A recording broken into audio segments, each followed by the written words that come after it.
Hey everybody. Sorry that everything looks all backwards and whatnot. So many technical snafus. I'm going to be bringing Jeff on board in a second and see what happens. Bear with me.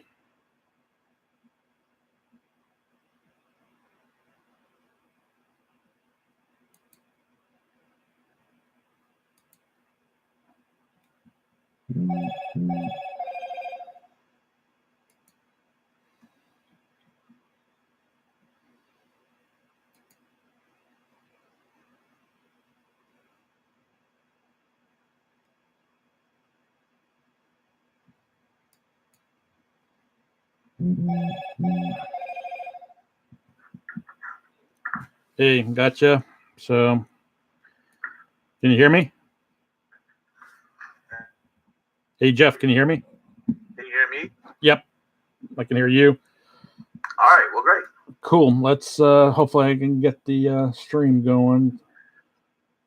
Let's see. Here. While you're pressing buttons, I'll say, "Hey, what's up, everybody?" Yeah, no kidding. No, I'm not. I actually got the notification that you went live, and I was working on a video. Cool.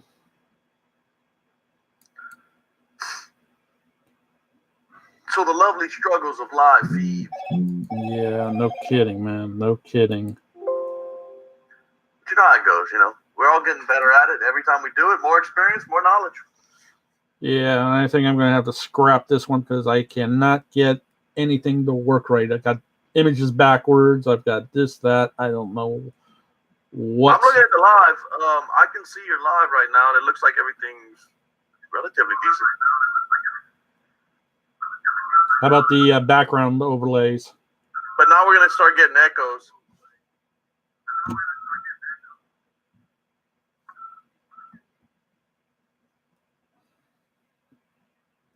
That I could probably fix. Let's see. Let's try this. Any better? I don't hear an echo anymore. Yeah, I muted one thing. I may have to go headphones. Oh, now I do. Yeah, I'm going to have to go headphones so I can try to hear you.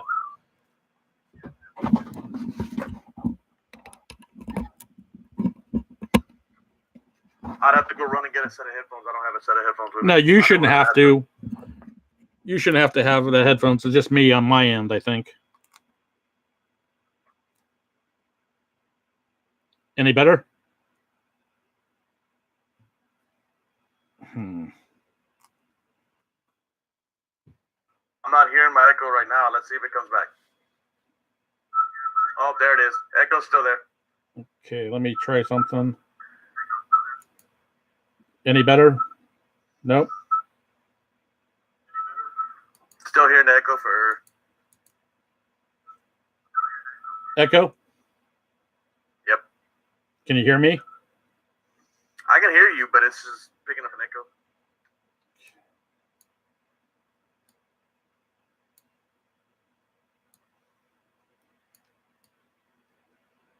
How's that? Let's see if I'm going to talk and see if it'll echo. Still there. Yeah, man. I don't know. I'm going to just say I have to scrap this one and call it as a loss. And we'll try next week until I can figure out what's going on.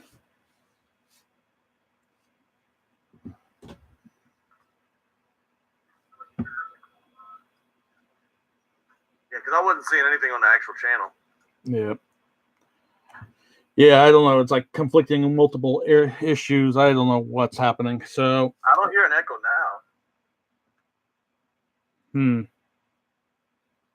Okay. Yeah, there's no echo now. Okay, now I just need to get the pictures going. Let's see what I can do here. Webcams up.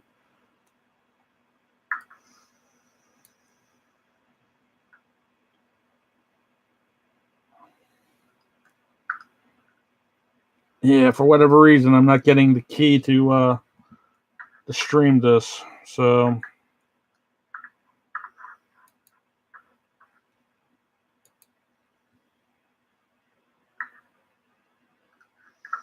got so many screens open now.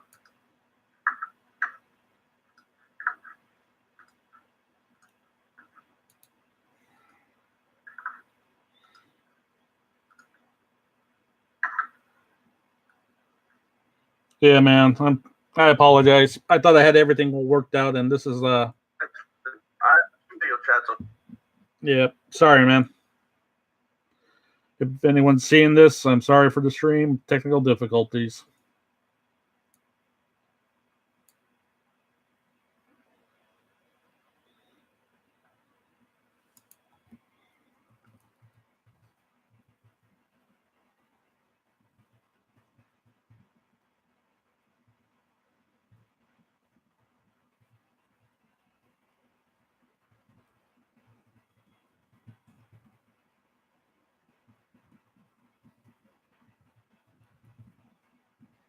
All right, I'm back. So let's see if it works now. Can you hear me? Yep, I can hear you. I just can't get it. I'm in the live control room right now, and I can't even see shit.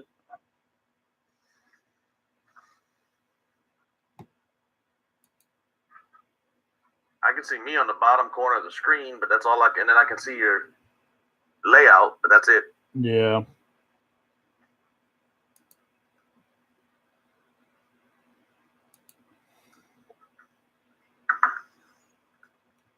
But at least we're not getting an echo. Yeah, that's true. True. So we're just hanging out. If anybody's watching, type something in the chat room. See if it'll pop up.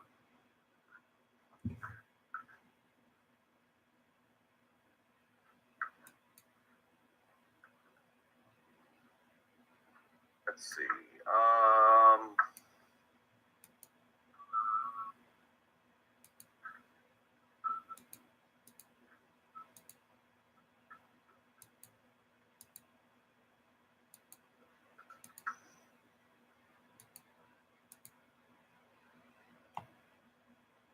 Struggles are real, Paul Beck.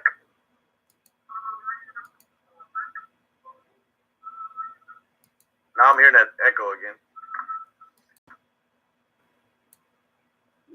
I see you. Yep, I see myself here. Okay, maybe we do got something going on. I see some ugly guy on the screen. I don't know who that guy is. Trying to look all pimp or something. I don't know what his problem is. Hey, everybody in the chat, do you hear Jeff speaking? Yeah, I think they were chatting a minute ago. Paul Peck said, hey, and he heard me, so I'm not seeing your chats come up, but... Okay, I guess they're saying it's working, so we can just go with this route then. So we just, like, my lovely face don't get to hang out. Yeah. They get to look at your lovely face that I have on screen. Nice. All right, this will work. I'm much more entertaining in real life, but yeah, eventually we'll get this all worked out. I've never sat that still in my life ever. All right, as everybody knows, this is Jeff Eatley. I'm pretty sure not everybody knows who I am. Well, everyone in the chat, I see Paul, I see Modern Day Tech, I see Nightstrix. I don't know if you know who Nightstrix is. But you might not know who I am. Hi, I'm Jeff. And I have lost my mind. Cool. So first question I'm going to ask. So what is life with cameras about? Man, that's a 10-year evolution. I picked up a camera about 10, 12 years ago, and I wanted to document things with cameras. And then, you know, this video stuff came into it, so then I wanted to document it in a little bit of video, and then that got carried away. And, you know, and then I figured that the way I learn is through experience, and I think experience is the only way to really learn. And if people would understand that picking up a camera and reading 6 books and watching 8,000 YouTube videos isn't going to get you anywhere. It's going to be actually going out and experiencing it.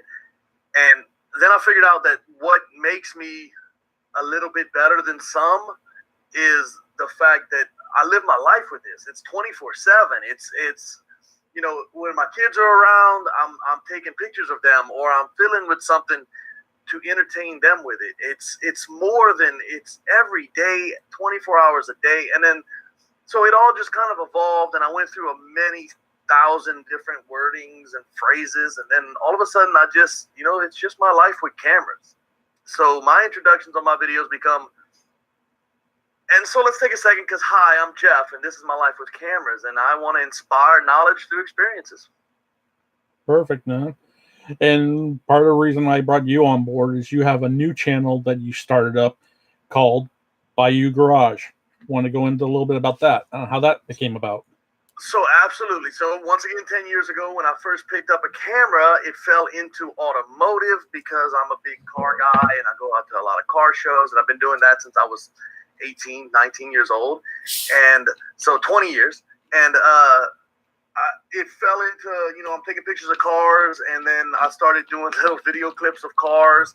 And some of my friends got into videography, and I met a guy that knew videography very well. And so it all just kind of started snowballing. And then in the last year, everything came together. And what happened is I started building my YouTube channel, and my original YouTube channel, because by the way, this is my third YouTube channel in less than a year. I did autofocus, which was my name for my automotive photography company. I love the name. It's probably going to come back in some form someday. But as of right now, autofocus is kind of just chilling. But autofocus was my name. I had all this swag and all this stuff, and I tried to build a YouTube channel, and I got it to 500 subscribers in about 5 months of never doing YouTube before in my life. And I was doing that, and then I just said, you know what, if I'm going to do this, I want to do it under my name, because I want to tell my life story, and I want to tell all these other things, and I didn't want to get stuck into automotive. So I created Jeff Eatley, Life with Cameras. And then I got a phone call from a client of mine, which is also a friend of mine, and he said, man, I want to do something different. I want to brand my company. I want to create something with my, you know, automotive dealership and my shop. I have a 16-bay shop in the back, and I want to create something new, and I want to do it, and I think you're the only person I want to hire. And I took the job on full time, and when I say full time, I mean 95 hours a week, and that's underneath me still trying to do Life with Cameras and everything else I do. So I said, yes, I'm going to come on board 100%, and we're going to create something from the ground up. And I came up with the name Bayou Garage, and it literally, we talked for 2 days, and I just said, man, well, let's just do Bayou Garage for the YouTube channel.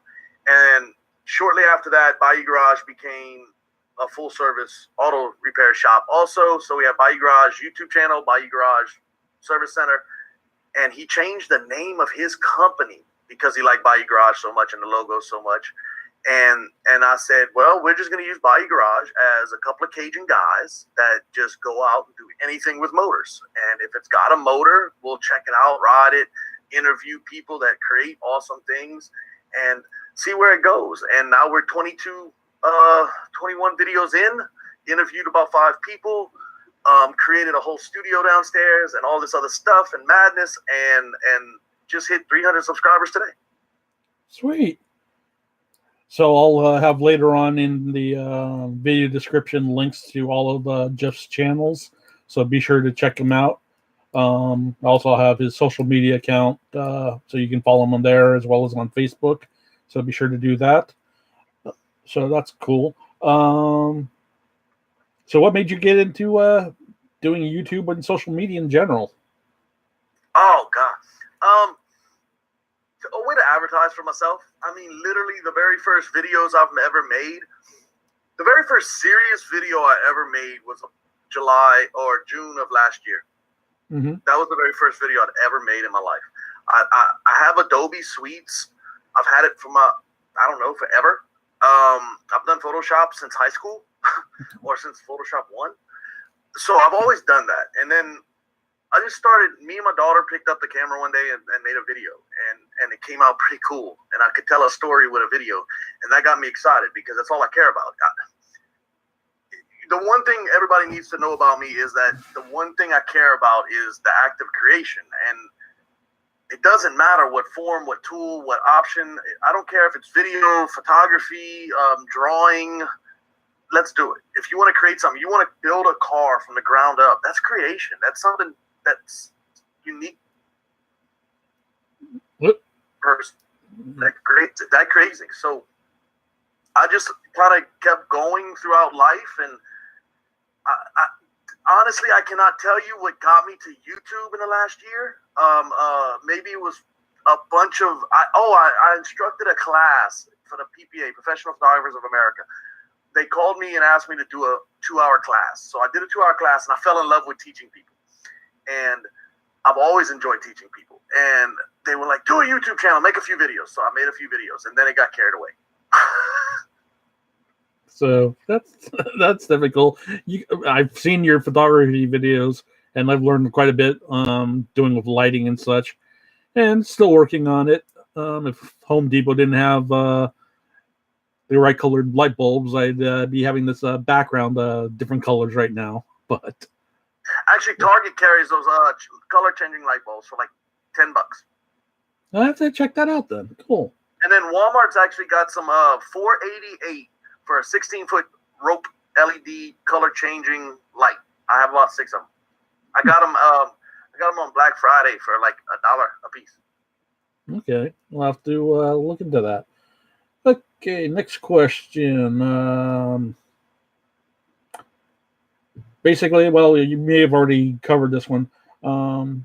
For Bayou Garage, who's basically sponsoring the endeavors? Would that be JP? Yeah, Jean-Paul Guidry. Jean-Paul Guidry's been my friend for about 5 or 6 years now. I've always come in and out of his businesses and helped him with, creating business cards and creating T-shirt designs. I've been doing his T-shirt designs for about 5 years. And we've gone out and had beers and hung out at his camp and done all this fun stuff.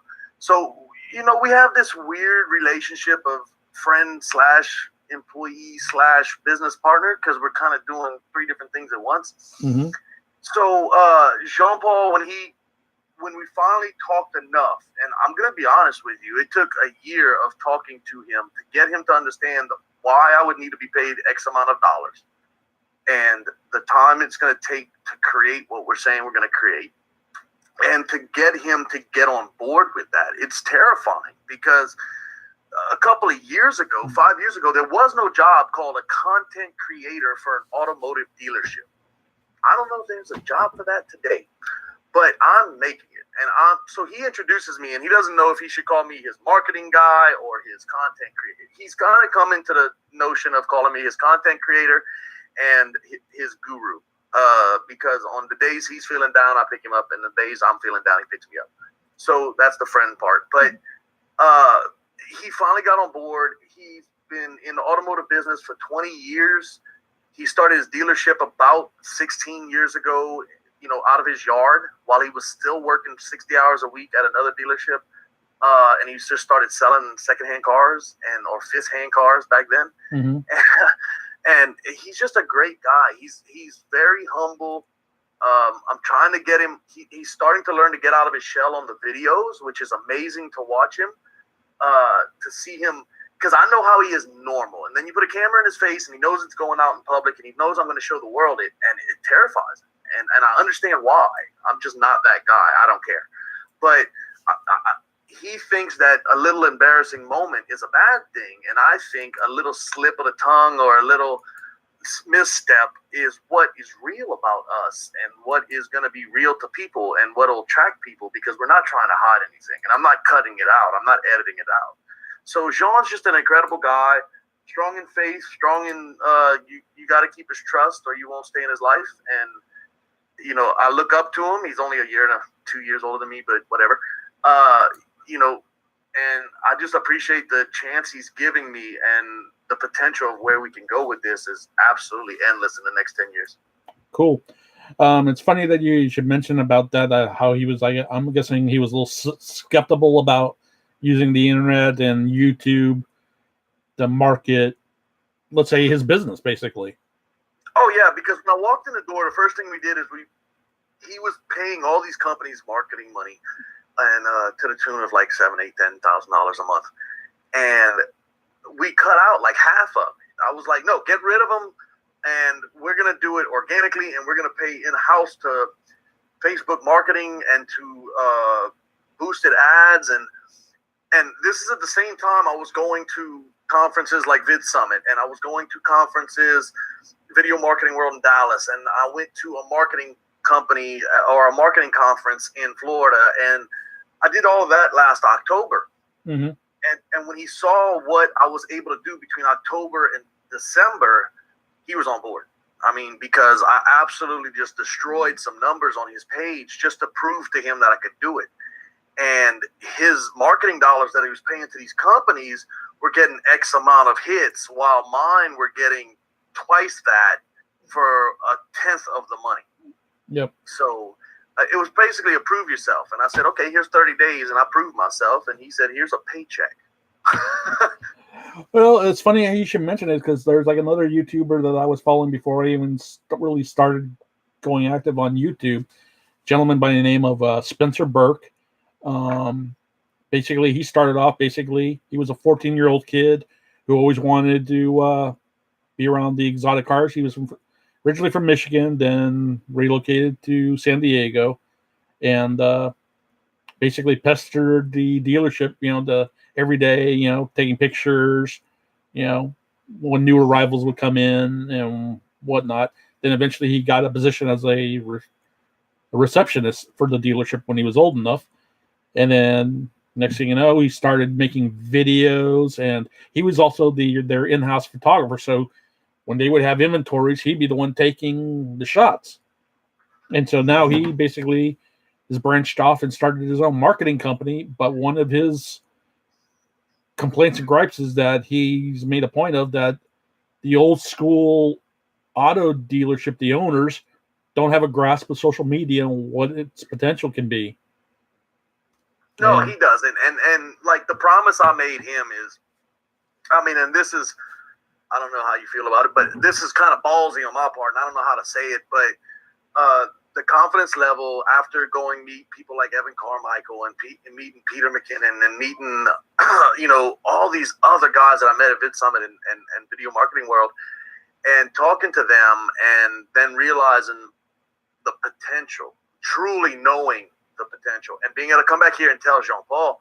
And I said, look, Jean, in 10 years, when we're both just hitting 50-ish, we can basically own the world and have a marketing company that we train people underneath us to do this kind of stuff for other companies, other businesses. By the way, we already have like 4 or 5 that are watching seriously and want on board, but we're not there yet. We have to get our own numbers where we need them first to prove the proof of concept, and then I'm going to start bringing people on underneath me to train them.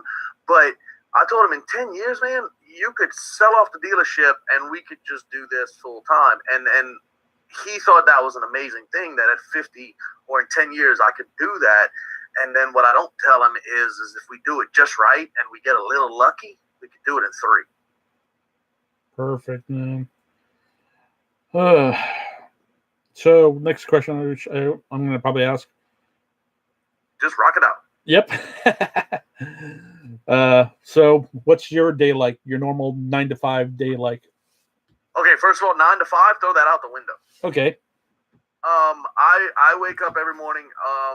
When I started this job, I got in a group called Rise and Grind. If anybody needs some passion and needs a group that is so supportive, it's not even funny, go check out Rise and Grind, hashtag Rise and Grind. And it's a group on Facebook. It's amazing. But I got hooked up with them back in October, and I've been going through a lot of life stuff on top of all of this right now, which is kind of amazing that I'm pulling off what I am doing with all the other stuff on my back. But needless to say, I got into Rise and Grind, and I said to myself, because my whole life I've worked swing shift, night shift, stuff like that, casinos, truck driver, whole long story. Been there. I know the feeling, man. Yeah, I've always been night shift. So to start waking up and trying to be at the dealership at 8 a.m. was like weird, because I'm normally not really rocking and rolling until 9:30, 10. And so I grinded that out. Then Rise and Grind got with me, and I wanted to make it to where I start waking up at 6. Right now, I'm at 6 o'clock. And for the last week, I woke up at 6. And next week, I'll start waking up at 5:55. I'm going to try to get it to 5 o'clock, which means I'm going to have to start going to bed earlier. But, so my goal now, right now, or my life right now, is I wake up at 6 a.m.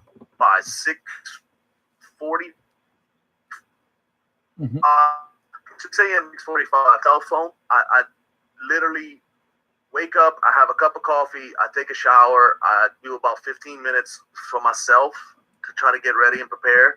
I have a Rise and Grind book that I write in every day, which is what I'm thankful for every single day. A lot of times it's the same thing, but I got to write 10 things that I'm thankful for. And I'm thankful for a lot, so it's pretty easy. I'll write down my daily goals, weekly goals, and monthly goals every day. Sometimes they're the same. And if you ever do that and write your goals down every single day and you see yourself write the same exact goal down for 4 or 5 days in a row, it'll start to aggravate you enough to make you accomplish that goal a lot faster.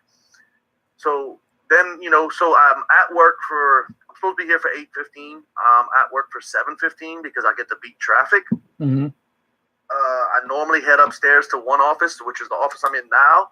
I spend about 45 minutes prepping for whatever I might be doing that night. Then I go at 8 o'clock over to my office in the main building, and I'm cutting videos. I'm checking for all the new cars that just arrived. I have to photograph them, get them all uploaded to the website. I'm normally dealing with some kind of background issue, like I deal with all the marketing. So if it's the website's having troubles, or if I need to get 6 posts online for the 2 different companies, Bayou Garage gets 3 and Motor City gets 3 a day. I design out those. I design out t-shirt designs. Probably once a week I'm making a new t-shirt design. I built a website for Bayou Garage. It's BayouGarage.net, and we now have hats and t-shirts and all kind of designs on there. Then I'm shooting cars till lunch. Normally around lunch, Jean-Paul will come find me. We have our discussion for the day. Sometimes we go to lunch. Sometimes we go pick up a car. Sometimes we ride around town doing other things. We'll get some video clips. Normally in the afternoon is when I'm either videoing a car for a new video or I'm interviewing somebody. The last few weeks I have been interviewing people like every other day to try to create more content. And then I'm hitting 2 or 3 days a week. I'll run out after lunch and meet up with different companies and try to set up things in the future we're going to be planning on doing. And then I head back to the back shop into the Bayou Garage, and I videotape, or I talk to the back staff to see what they're doing for cars so I can plan. And every day we check on things to plan for videos. Okay. And do more photography. And then, 4 or 5 o'clock comes around. I'm normally editing videos towards 3 o'clock, 4 o'clock, 5 o'clock, 6 o'clock. 6 o'clock, I can normally go home and go to eat. By 7:30, I'm either on my laptop at home working, or I'm back over here in this office till about 10. 10 o'clock, I go home, and I'll normally eat a snack and then watch an episode of Big Bang or something stupid, or Friends. That's about the only 2 shows I watch. I'll watch 30 minutes of that, and then I'll pass out. So by 11, 11:15, 11:30, I'm passed out, and then we do it all over again. I think I need some of that aspects in my life. It's like, with me, it's like, hey, life of a YouTuber. My hours are all screwed up, so I'm up late at night than I am during the daytime. So go figure on that one. But I used to be the same way. When I started this, my schedule would be get up at 7 in the morning, bring the kids to school, do laundry, and hang out all morning, and just kind of rest. And then by noon, I started going to work. And then I would work until 2, 3, 4 in the morning. Sweet. Okay, I got a question from our good friend Paul Peck, Drywall Tube. That's, I think, how we got introduced. He introduced me to you. That's awesome, Paul. Thank you, Paul. That's incredible, because when I met Paul, I found out it was hilarious. I met Paul, and I'm like, "You do drywall?" I looked up a drywall. So I went on a YouTube channel, and I found out that I had been subscribed to him for like 2 years. I didn't even know who he was. Perfect. But Paul's asking, are you going to Vid Summit this year? No, sir. I'm not. Now, granted, tomorrow morning we fly out and we're going to Orlando for 4 days to go to Hustle and Grind, which is an automotive marketing conference. And they have some absolutely amazing people over there, and we're going to go meet them, and we're staying in a house with them for 4 days. So we're doing that tomorrow. But after that, last night or 2 days ago, we officially booked, and I think Paul knows about this, so he'll get excited. I'm about to put a video out on my channel, Life with Cameras, that we officially booked 2 days ago the tickets to Vietnam. So on August 15th, don't hold me to that date, but I think it is. August 15th, we will be flying out of Lafayette, Louisiana, heading to Vietnam for 27 days. We'll be coming, or 24 days, something like that, and we'll be heading back around the 5th or 6th of September. So being that I'm leaving my job and everything else for a month, pretty much, I'm not thinking I'm going to get to go to many other conferences this year. Next year will be completely different. Next year I'm setting up to go to about 5 conferences, not only some automotive, some YouTuber-ish, and some stuff like that. So yeah, next year I'm going to plan it out where I go to 5 or 6 conferences. Cool. Paul's saying that he's like 45 minutes away from Orlando, and he goes, "That's awesome, man." If you're not seeing in the chat, yeah, I can't see the chat, and if I'm scared, if I pull up YouTube, I'll actually crash the system. Yeah, I'll read them off to you. That brings up a good question. But now that you're in the automotive industry, more so, what are chances of you and your boss friend making out to SEMA this year? We're going to be releasing a video in a couple of weeks on the Bayou Garage, which is pretty excited about SEMA. I just realized I don't need to be looking straight at my camera anymore because I'm not actually on camera. Yep. I've been staring at my camera. That's so cool. I've been trying to make eye contact with my camera, and I just realized how stupid I am. I'm sorry. That was so... I feel like an idiot. But anyway, yeah, I can sit there and talk to my mic and not care. What was the question again? SEMA. SEMA, absolutely. I have my client with Jeff Allen from the Car Chasers TV show that I shot SEMA for the last 3 years, and the Pennzoil 400 for the last 2. But because of everything going on in my life, my separation and all this other stuff, I kind of told him that 2019 I needed to figure myself out and try to rebalance my life, which I'm putting it together pretty fast now. But they offered to bring me to SEMA again. But what's fancy is I've already gotten in contact because of 10 years in this and shooting for magazines and doing photography for all kind of different people. I got a phone call from an old friend that used to work at a different magazine. Now he works at Street Trucks magazine. And he called me up, and they're shipping a bunch of trucks across the United States. And they're going to actually stop at the Bayou Garage with 8 or 10 trucks that are going to SEMA 2 days before SEMA, or 3 days before SEMA.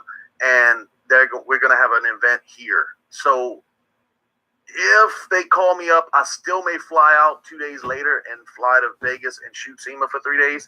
But it's very unlikely this year. I understand. But if you do, we got to hook up, because that's going to be one of my goals for this year, because obviously last year I couldn't go because of financial hardships. Yeah, I have a lot of those too. And if you want to help support the channel, we got a PayPal link you can donate to help out. Yeah, and anything you donate tonight, he sends me 10%. And now it's actually going to be 1%. Just joking. Hey, I'm cheap, man. I only have to. That's less than taxes nowadays. Yeah, that's true. I'm cheap. I could have asked for like 50%. Anyway, but yeah, I would love to go back on SEMA. Me and Jean-Paul have absolutely talked about it, that if we don't do something with SEMA this year, next year we're going to get media passes. I can already get them hooked up. It takes me 5 minutes. That's what I'm shooting for this year myself. Yeah, I'm going to do media passes. We're going to go as the Bayou Garage, and I think that will be much better than if I'm working for another company, Shell Pennzoil. When I'm working for Shell Pennzoil, I can't really do anything for myself. I have to work, and it's 12-hour shifts, 4 to 5 straight days. It's hard, and we walk 18-something miles a day. It's the most grueling week of my life. But I've enjoyed it for 3 years. I am not complaining. Do not think I'm complaining. But it is grueling what we do for 5 days to create the footage we create. Oh, I know. It's like, and then sometimes it's like you still cannot even get some of the shots that you want, or you go back and you start looking at the footage you thought you had good, and you'll realize I can't use this footage. Yep. and you're like going, crap. Like a case in point, 2 years ago was the CarCraft booth. They had a Corvette that was done by a shop out in Kansas City. It was called the Menace Corvette, and it was totally redone, whatnot. I'm not sure if have you ever heard of the gentleman by name of Rob Pitts? Yeah. Of Hot Rods and Cocktails, I think, podcast radio show. Oh wait, I just lost you for a second. Okay, but you know who he is. Rob is, right? Yeah, I've heard the name. I'm not exactly remembering exactly what I'm thinking, but I've heard the name before. Interesting fellow. He did quite a few interview shows on VinWiki's web YouTube channel. Great storyteller, automotive related. Well, it turns out this car was originally his and whatnot, and he calls it the honeymoon Corvette, where everybody who's owned this Corvette, at least up to the last 3 owners, all wound up being divorced. Oh, wow. So he says last time he remembered, he followed the car, and last time he remembered, it was in California, and then next thing he knows, it's in the shop at SEMA. And he's like going, oh, God. So whether or not that new owner is divorced or not, who knows? But that was kind of fun.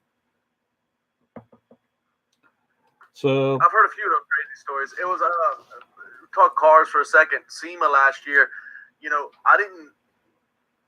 the year before they told me everything, and I was curious. And the first 2 years I went, I wanted to know everything. So I asked a bunch of questions, and they answered everything, and it was fantastic. Last year I went, I didn't care. Like, I was like, I know the job I have to do. I know how hard it is. I was, I guess it wasn't as new. So I prepped, and I prepped better than I've ever prepped before. And I was so ready to be there.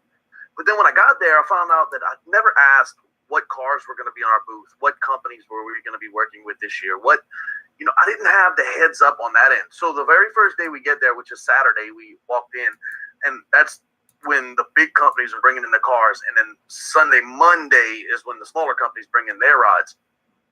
And so we're there Saturday with Shell Pennzoil and all these guys, and they're bringing in 15 cars. And, we see the first one that comes in the door is the Bullitt Mustang. And I didn't have any clue the Bullitt Mustang was going to be there in our thing, and they were going to reveal it. I mean, they revealed it in Detroit 5 months before, and it had been on Jay Leno's TV show right before that.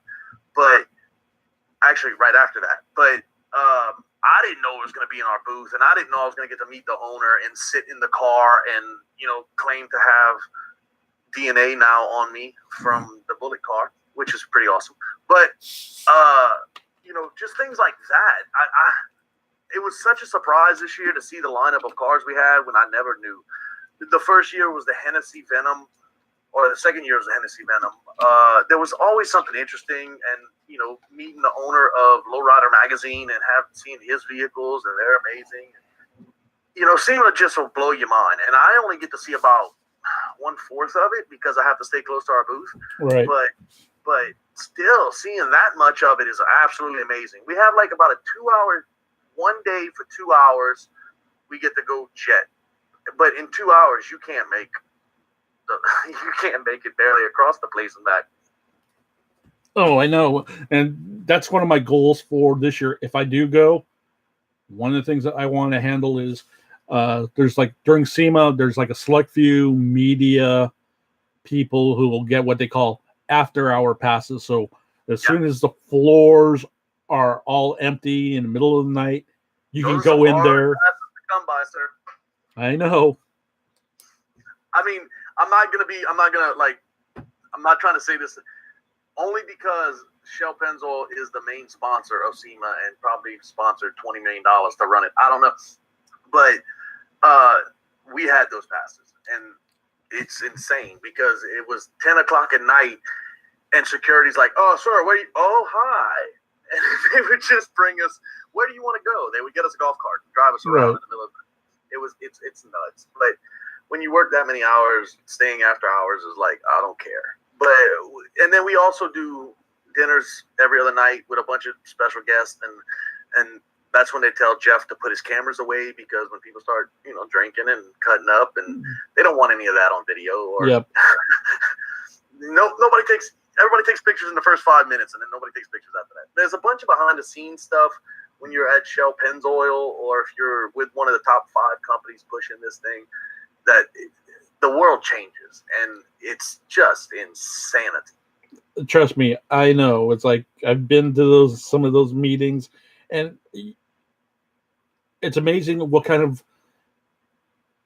I'm thankful for the connection, networking, business relationships that I've developed from some of these meetings. And like you said, some of the stories I wish I could tell. It's amazing. But I mean, both of my stories, it's sad. I'm not gonna do it on a YouTube channel. Yeah. If we're ever sitting around, I'll tell you some stories, and they don't mind if I tell the stories face to face to people. But yeah, we're not gonna put it out like this. But I mean, dude, I've made a friendship over 3 years with some drivers and some other people that have actually, dude, I don't friends request anybody. Right. Never. I've never been like that on social media. You meet me one time and they send me a friend request, fine, I'll take it. But I don't send them out. And to get, different people, I took a picture. I have a really cool picture of Vaughn Gittin Jr. Yeah, I was going to ask you about that in a second, but go on, tell the story. The Monster Energy car. And, well, I mean, you want me to roll right into that real fast? Sure, whatever. That's a good story. We met Vaughn Gittin Jr. at SEMA 2 years ago. He was on stage with us. We met him, and we met Chelsea Nalfo. I'm not good with his last name. I always screw it up. But Chelsea's one of the other drift drivers, and he's probably number 5 in the world. So we met both of those. Well, when we went to the Pennzoil 400 in Vegas last year, they set up a drift track for him, and they were doing drifting.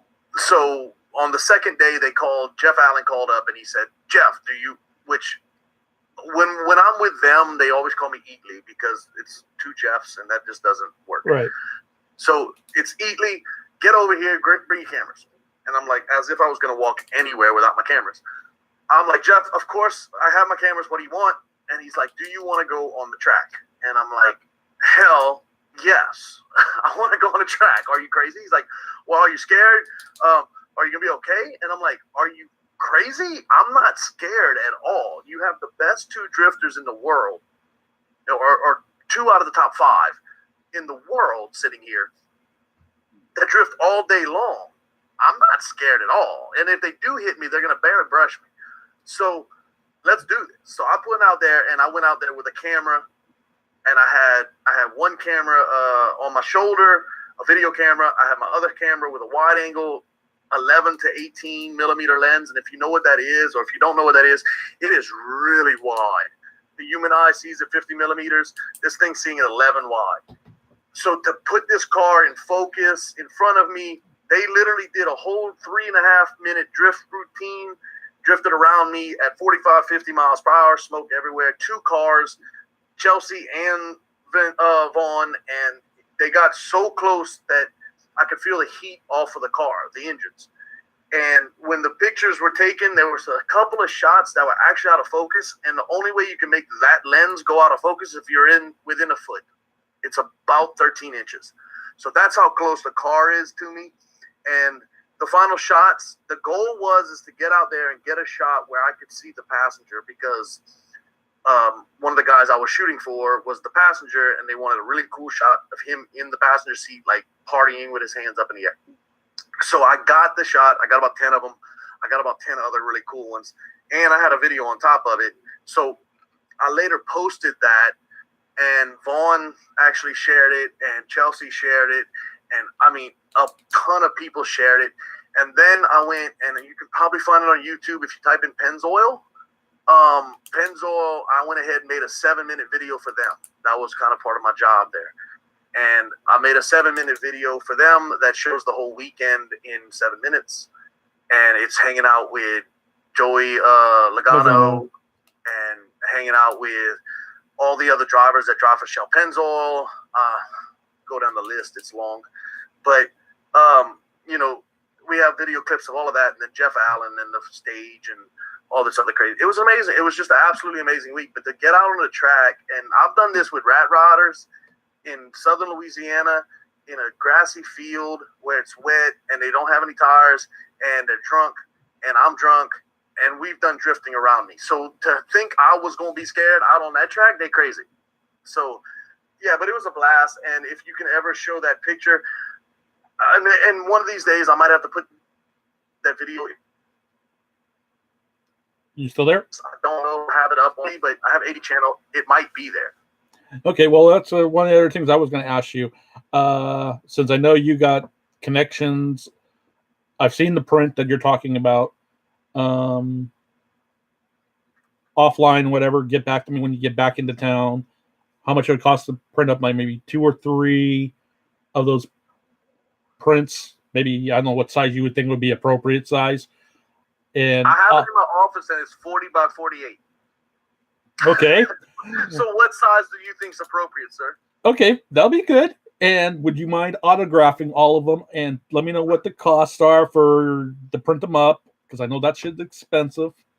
And I'm going to give away at least 2 of them, or how many of them? I'm going to keep one for myself. But hey, I got to reward myself somehow. Yeah. But to the viewers of subscribers to my channel, I'll have like some kind of raffle, sweepstakes, drawing, whatever you want to call it, whatever that's quote legal by YouTube standards, to give away, and I'll mail it out to people. So I'll put it in a poster tube and I'll ship it off to whoever. So what I'll do is I'll try to get you. I'll post. I'll find a link to that video and I'll see if I can post it. Okay, that too. So Perfect. Get an idea of the picture. Well, I know the picture. What the picture is, I think I've seen it somewhere, and I'll pull it up and I'll bring it up on another stream. But with all the technical difficulties we've had, let's not break the internet. Yeah, exactly. So that's cool in that one. So we'll definitely do that. And sorry to rip off your next phrase. So what's next? Oh man, that's so. Yeah, I'm having a hard time. What's next is like, I don't want to say that on the Bayou Garage, and I do sometimes.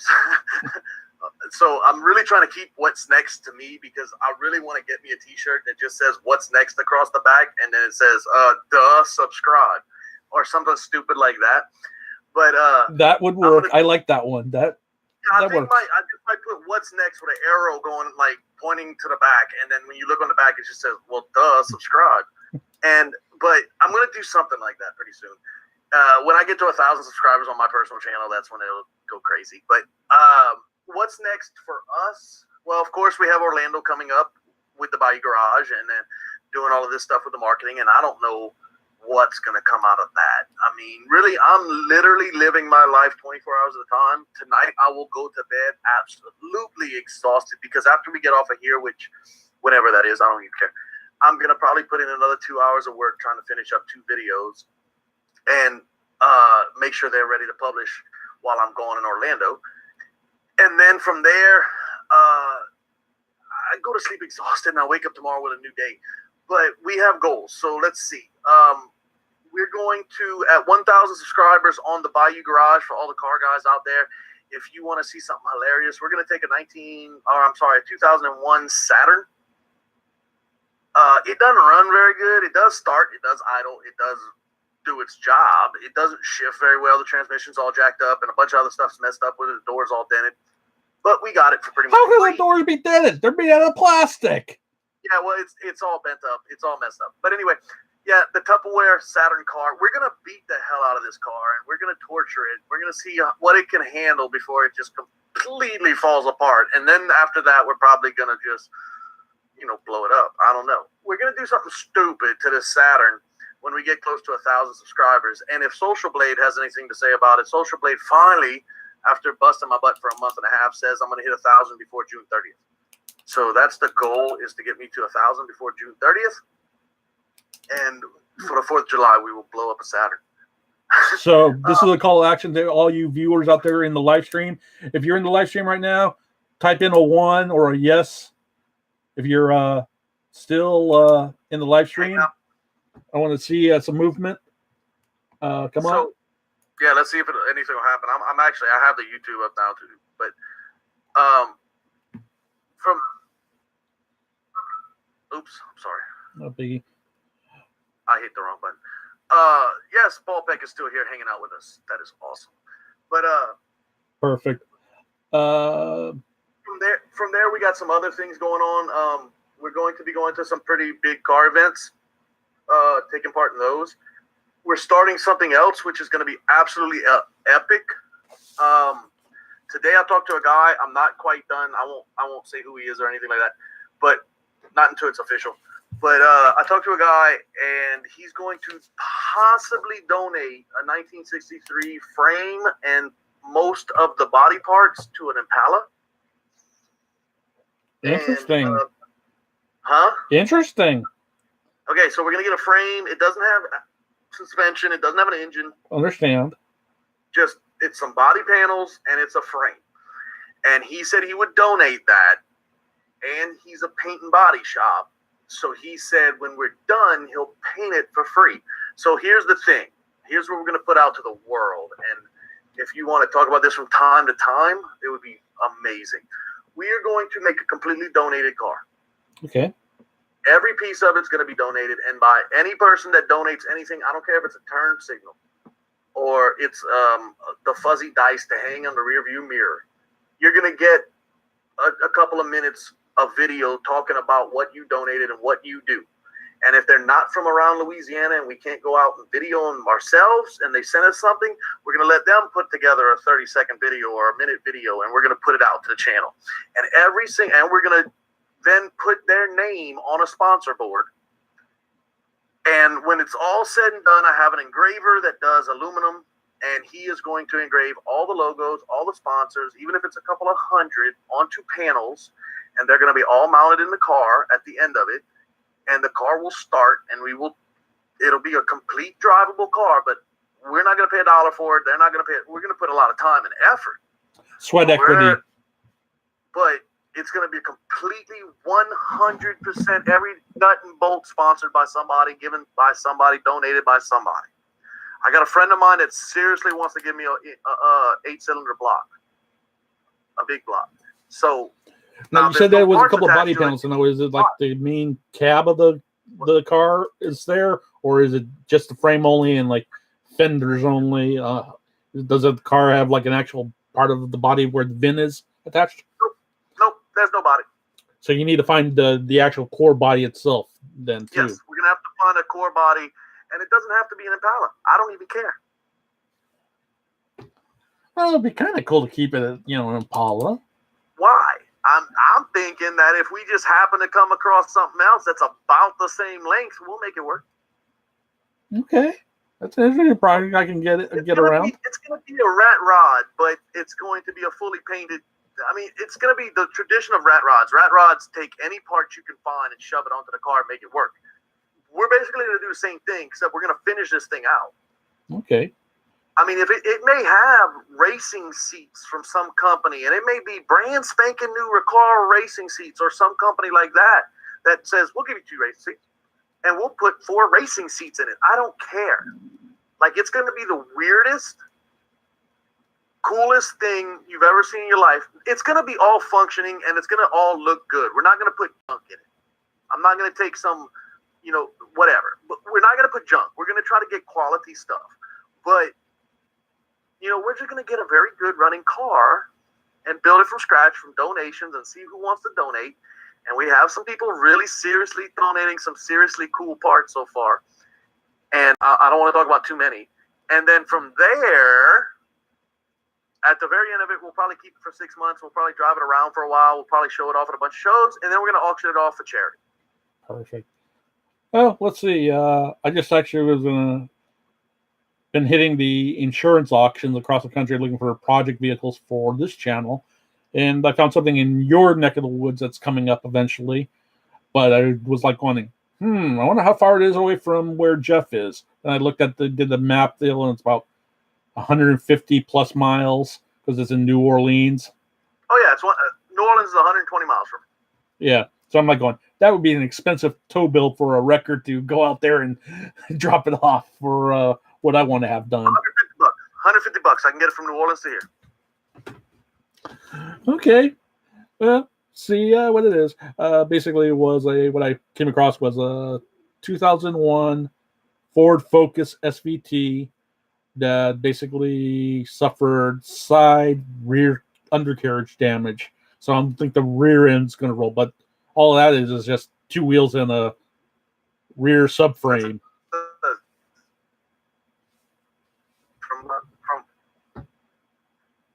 Sorry, you froze up a little bit, but oh well.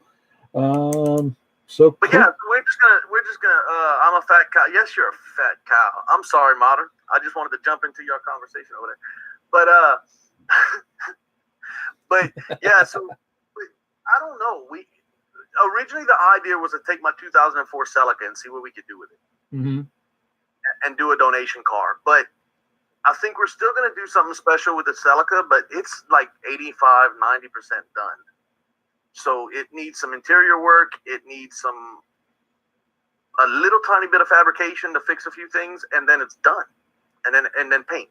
So I'm not gonna mess with that. We're gonna do a completely new one. We might even take a smaller frame, like try to find an S10 or something like that, and take one of those smaller frames that we can build off of, and cut a body apart, and maybe make a 4-door or 2-door or something. I don't know. We have fabricators that'll come in and give us hours. Okay. And we got a bunch of those guys. So I think to donate something, a one of a kind, something would be incredible. And I think coming together and bringing us like 150 different groups of people together to build it would be incredible. And it might take a year or two, but we'll see. Yeah, that's kind of like the nature of the goal. What I kind of want to do with the channel, part of me, because if you see what a lot of the within the automotive channels, what everybody seems to be doing these days now, everybody's going to the insurance auctions, buying wreck cars and repairing these cars for their channels. So see, Paul Peck's going to come over and help us work on it. Yep, he is. But my aspect of it is, I was thinking, because twofold. One, it provides content for me if I were to start doing something similar to that. But then on the flip side, if I can keep the cost down on what I put into it to get it repaired, and if I can then flip it to where I at least get some money back and enough to where I can fund the next project. Yeah. Then, but to sell it to somebody that is in need. Obviously, I'm not going to be doing a Lamborghini or a Ferrari. I'm thinking more like everyday commuter for, let's say, the single mom who needs a car to get to and from work, Yeah. Well, we were talking about that too. We were talking about, like, that's why this Impala is kind of tricky for us. I mean, absolutely, would I love to rebuild a 63 Impala? Yeah, a lot.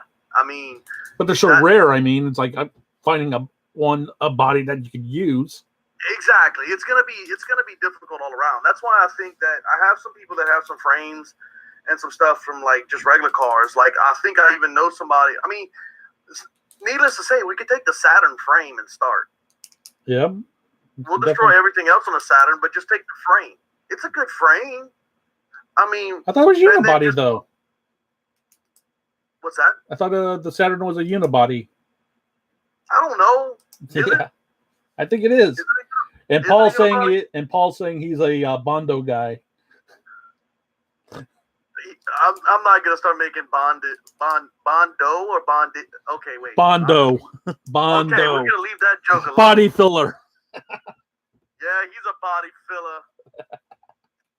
Oh god. But yeah. So I don't know if we're gonna find some random frame and just start building and make a rolling chassis and try to contact companies that say, hey, look, I got an old set of springs that are in good shapes. Here you go. And we'll just match it up. We'll just piecemeal it together. And then if you want springs, I got a set of H&R race springs for a Mustang. If you want them. See, I mean, and look, and that's the cool thing, because like a Mustang rear end is one of the easiest rear ends to come by.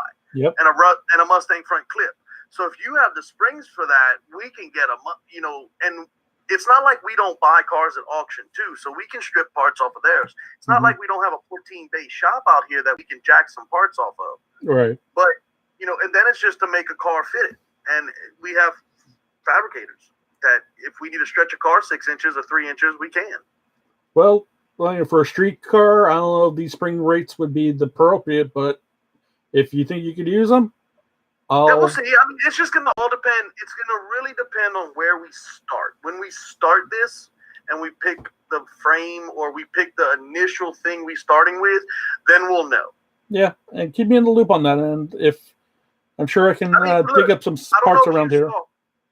I don't know if you saw at Shell or SEMA last year the pictures of it, but the V06. It was a 1976 Volkswagen body that was a one-owner car. It only had 100,000 miles on it for like a 1976. One owner. They took the body off and they made the body fit on a 2014 Corvette Grand Sport chassis. They had to widen the body. They had to do everything. So it looks like an old Volkswagen with a wide body kit.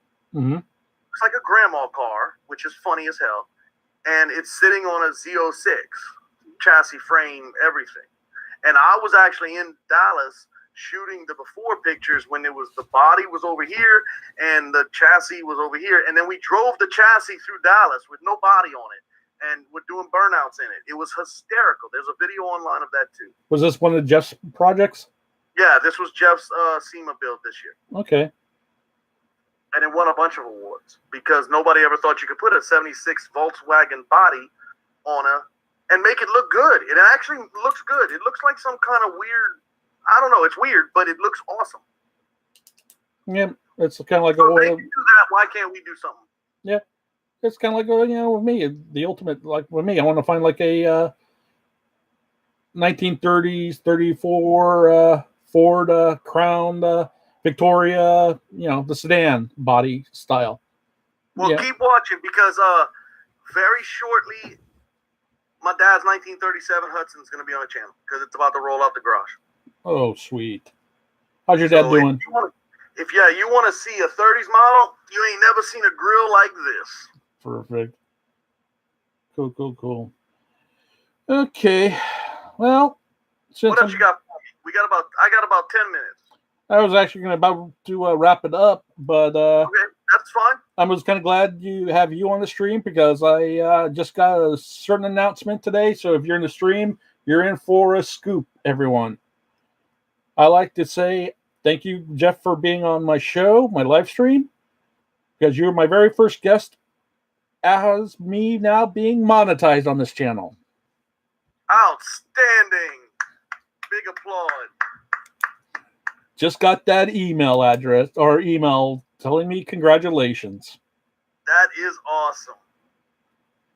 So now I got about 11-page document I got to read before I agree to all of the extra terms and whatnot. So, yeah, but I can't read, so you better read it good so you can tell me. Because my goal is June 30th, people. June 30th. My 40th birthday. I want to be sending in my paperwork for monetization. Hey, buddy. Well, put it this way. Since my process started, I don't know what the luck of gods, but it took me literally 80 days. That's not bad. I don't mind if it takes that long. I don't care. I just want to be able to hit 1,000 and have them start looking at me, Yep.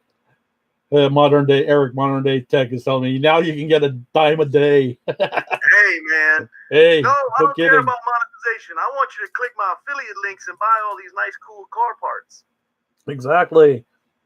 And super chat me when I turn it on. Yeah. So, but yeah, we want to see 1,000 just because that's kind of my proving ground for my boss and everything. So, and not to mention, I think it's going to be a hell of a live stream when we hit 1,000 and we put this Saturn and we take all the fluids out of it and we just start it up and crank it and say, okay, in what minute is it going to blow up? And we just run a live video for like however long it takes. If no oil in it, it shouldn't take too long, but it all depends on how bad you want to blow it up.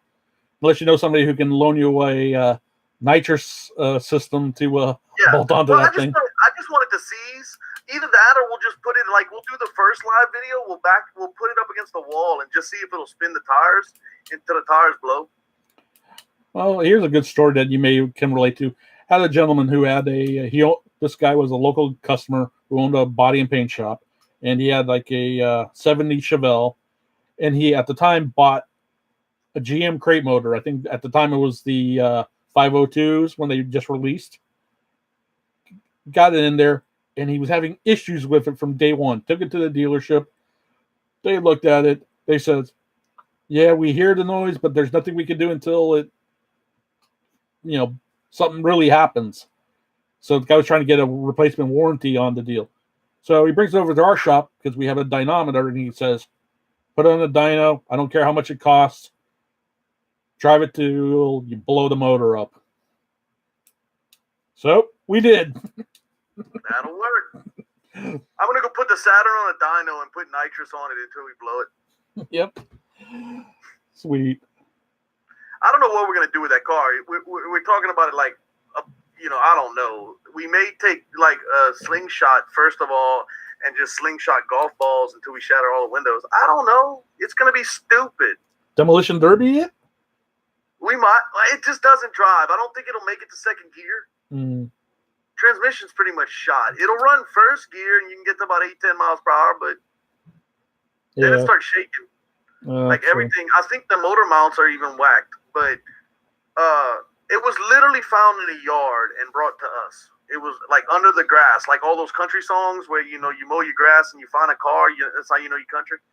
But that's where we found this Saturn. So I don't know. We're gonna do something crazy with it. We may try to put it behind the Raptor and drag it with no rims. I don't know. I seen the Raptor video, but I forgot to ask if it is the 6.2 liter or is it the V6 EcoBoost version of the Raptor? Oh, the EcoBoost version for sure. The 6 is. I mean, that other one is. This one's better. That's what I've heard. It's the brand new 2019 EcoBoost one with the 10-speed transmission. Okay. And look, I'm telling you. I've been in 1,000 trucks. I love trucks. Mm-hmm. For buy it from the store truck. Stock. This thing is stock. Mm-hmm. Except for front bumper and back bumper. That's the only thing he changed. That is the best truck ever made.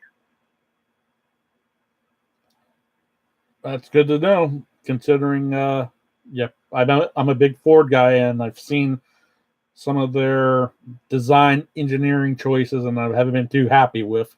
But we took it. If you heard about the avalanches in Colorado a couple of weeks ago? No. Okay, well, there was about 7 avalanches in 3 days. Okay. It shut down I-70 by the Eisenhower Tunnel and all this stuff. We were driving in the Raptor. We drove from Lafayette, Louisiana, all the way up to Breckenridge, Colorado, stayed for 3 days, and drove all the way back. And went skiing in the middle of it. And one of the slopes, like 3 of the slopes got shut down because of avalanches. It was nuts. And we were driving it, and we saw every 4-wheel drive car, vehicle, Subaru, Dodge Durango, 4-wheel drives, pickup trucks, everything under the sun was flipped over sitting in a ditch. And we drove through it in snow mode at 60 miles per hour, and that truck handled it so perfectly. We could hit the brakes. It would slide, but it would be a controlled slide. I cannot explain to you on how many levels, and it was a 23-hour drive one way, okay? And we drove through snow from Amarillo up. So that's almost 400 or 550 miles through snow. And I'm talking whiteout blizzard where we were driving on road. I'm going to put out a video eventually of this whole trip and all the clips I got. But we were driving on like 6 inches of snow and ice, and you couldn't see a road anywhere. We were only driving between the markers on the side of the road. That's the only reason we knew we were on the road. For like 60 miles like that, through the mountains.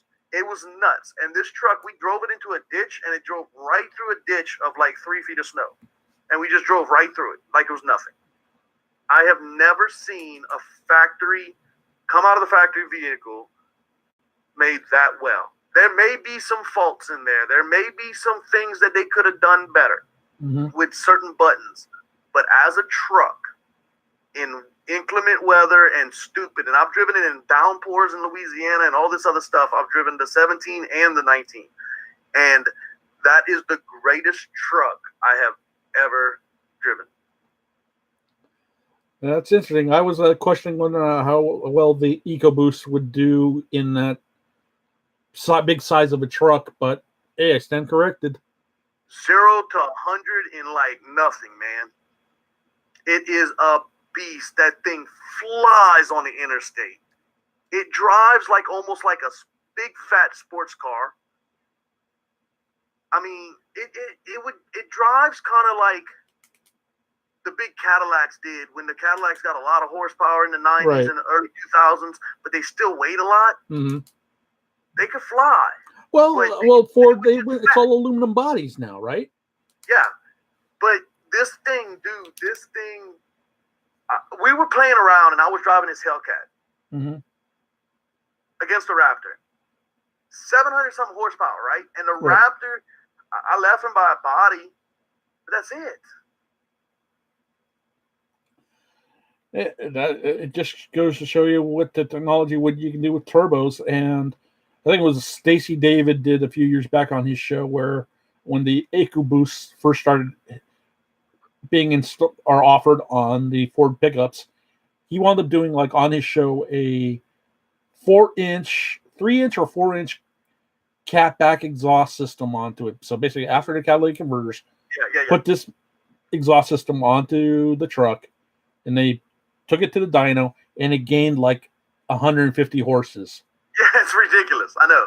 It's like just because I don't know, it was extra free breathing, whatnot. So it's like, and this is all without doing a tune. I don't know how many horsepower that Raptor has. I don't care. It's not about that in that vehicle. I think it's 550, 550. Yep. I'll have to do some checking because I don't really bother looking at stuff that I can't afford. So you know how that goes. Yeah. But I mean, we just sold the 17, and the 17 was not the EcoBoost. The 17 was the 8. Right. And I'm sorry, we have the EcoBoost now. It's a better truck.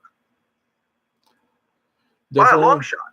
By a long shot. I didn't like the 17 Raptor as much as this one. I wouldn't have told you the 17 Raptor is the best truck ever made straight out of a factory. I never would have said that. This one is. All right, gonna have to definitely check it out. And so, if anybody who's local in the Bay Area who has one and wants to bring your Raptor out for a on-camera review, hit me up in the DMs. There you go. Cool. So, all right, Jeff, we've been on for about an hour and 15 minutes. So, even with all the technical difficulties, appreciate you. And when you get back, and hopefully I get things worked out, we'll bring you back on and actually get to show your pretty face. Yeah, we'll do it next time, and I'll have some pictures ready so we can swap screens on my end too and stuff like that. We'll get it all set up nice and pretty. Cool. So everyone, be sure to, if you've seen this replay, be sure to leave a comments down below. So hit that subscribe button, hit that like button, but definitely comment below. The algorithm likes to see comments, so definitely leave some comments. Ask me some questions, maybe for the next stream or next time I have Jeff back online. And absolutely, everybody, if you enjoyed this, thank you very much for saying hi to us and stopping in. And for the 4 guys that stopped in, we really do appreciate you guys. And I'm going to ask my 2 questions now, because first of all, on one channel, I want to know what's in your garage. But in my life, I want to know what's next. So you want to know what's in my garage and what's next? You got a hoopty? Oh, I got several. This week, the F-150 is going in for a tranny rebuild. And let's see. Then once I get that up and running, then slowly look at reconditioning the body and paint on the Cobra. Oh, nice. Good. Send me some pictures. Oh, definitely will, because I got a ceramic coating company that wants to work with me. So Yep, I got 2 of them here. My best friend actually does it. One of my best friends. He's been friends with me for 15 years. definitely. So I need a project to demonstrate the ceramic coating on, and dry weathered clear coat cracking probably is not going to help. Yeah. Well, get it done, man, and we will talk soon. Will do, but so thanks you for everyone, and I'm ending the stream now. As always, see ya.